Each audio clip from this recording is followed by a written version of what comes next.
Sentía como que el brazo lo tenía hinchado, ¿no? Yo le digo al doctor, no sé si es preocupante, ¿no? Y cuando me checó, vio que pues sí estaba bastante hinchado, se estaba poniendo medio rojo el brazo. Y cuando llegamos al hospital, me acuerdo que yo estaba en la camilla, me hicieron estudios y todo, y dije, no, pues no debe ser nada grave. Y de la nada veo que llega mi papá y mi mamá llorando a abrazarme y digo, uy, ¿qué pasó, no? Ahí fue cuando yo me preocupé, ¿qué será, no? Y ya entra el doctor y me dice que es una trombosis, que había que hacer operación, que había que limpiar la vena y que íbamos a esperar resultados. Me advirtieron todo lo que podía pasar. Una de ellas era, obviamente, que la vena se rompiera, porque es una operación muy peligrosa y la vena estaba bastante dañada. Otra de las opciones era tomar anticoagulantes de por vida, que hacía que yo ya no pudiera jugar más fútbol. El doctor me dijo, si se llega a complicar un poco, ya no vas a poder jugar fútbol, ¿no? No solo tuvo que luchar por salvar su vida, sino que también fue necesario mostrar a sus críticos que Santiago Jiménez era un jugador de fútbol gracias a su esfuerzo. No se había ganado su lugar por su apellido y su papá, pero tenía que hablar en el terreno de juego y no afuera. Llegó a Cruz Azul siendo un niño y pasó por todas las categorías inferiores. Ahí vivió en carne propia las finales perdidas por la máquina. Sufrió junto con su papá, Cristian, el fatídico Clausura 2013, y eso le hizo prometerse a sí mismo que haría todo lo que estuviera en sus pies para conseguir esa revancha. El Chaco se hacía cada vez más y más veterano y parecía que no podría ayudar a ese escudo, al que ya le había tomado un gran cariño, a guiarlo hacia la ansiada novena, aunque al menos tuvo el placer de no solo ver debutar a su hijo, sino compartir cancha y entrenamientos con él. Ahí viene el hijo del Chaco.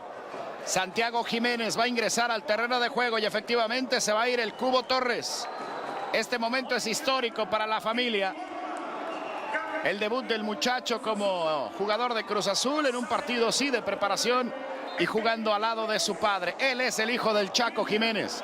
La aventura no trascendió y todo quedó en una mera anécdota, pues el Chaco salió de la institución a finales de ese año para retirarse en el Apertura 2018 con el Pachuca, equipo con el que también había hecho historia. Mientras el padre terminaba su carrera, el hijo intentaba ganarse un puesto, pero Pedro Caixinha no parecía estar por la labor de darle una oportunidad, pues antes de él estaban Milton Caraglio, Edgar Méndez y hasta Martín Cauterucho, por lo que el panorama era poco alentador para el canterano. Aunque el equipo desempolvó sus vitrinas tras 5 años al ganar la Copa MX frente al Monterrey, llegó a la final de la Apertura 2018 frente al América y volvió a perder con el ansiado rival. En aquella ocasión, Santi era balonero, pero no había sido considerado para el partido de vuelta, así que fue al estadio, tomó una casaca y se hizo presente.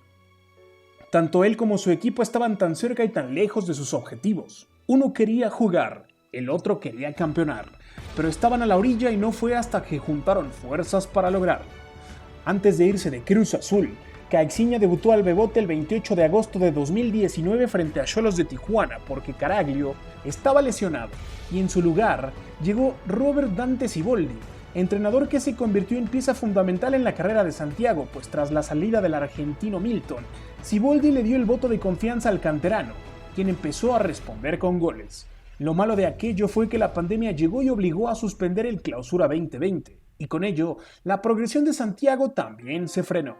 En el Guardianes 2020, Cruz Azul parecía regresar a la final tras golear a Pumas 4-0 en el duelo de ida, pero los felinos le regresaron el mismo marcador en Ciudad Universitaria y los dejaron fuera. Siboldi renunció a su cargo y en su lugar llegó Juan Reynoso, defensa leyenda del equipo y último capitán en levantar el trofeo de campeón en el lejano invierno 1997. El peruano era una de las últimas opciones para el banquillo cementero.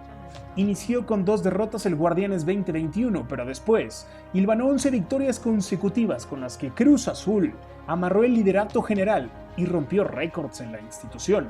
Mientras tanto, el Bebote alternaba suplencia y titularidad, y tenía que demostrar que sí podía jugar en lugar de Jonathan Rodríguez y Brian Angulo. No anotó ningún gol en la fase regular, pero fue el autor de 2 tantos contra Toluca y Pachuca en la liguilla y ayudó a la máquina a romper una sequía de 23 años, sin título de liga. Había ganado todo con Cruz Azul y quería ir a Europa, no sin antes consolidarse como titular en el Apertura 2022 y marcar 5 goles en 5 partidos, hasta que recibió la llamada del Feyenoord neerlandés, equipo que pagó 4 millones de euros por la mitad de su carta. En el viejo continente, solo tardó 3 encuentros para estrenarse y tanto los aficionados como la prensa mexicana lo ponían como delantero titular de la selección en el Mundial de Qatar, aunque Gerardo Martino, entrenador del tricolor en ese entonces, tenía otros planes. Prefirió llevar al lesionado Raúl Jiménez y México quedó eliminado en la primera fase por primera vez, desde 1978. Esa negativa fue gasolina para el delantero, quien se dedicó a trabajar y trabajar hasta romper la marca de más goles conseguidos por un mexicano en Europa en su temporada de debut, y de paso, conquistar la Liga de los Países Bajos con su club. Lo peor que alguien puede hacer con Santiago Jiménez es decirle que no va a lograr lo que se propone, pues su hambre sigue siendo la misma de aquel adolescente, que jugaba un partido con la sub-15 del Cruz Azul el sábado y otro con la sub-17 el domingo, intentando escribir su nombre con letras propias y alejarse de los fantasmas de su padre, para poder seguir su propio camino, el cual luce bastante alentador.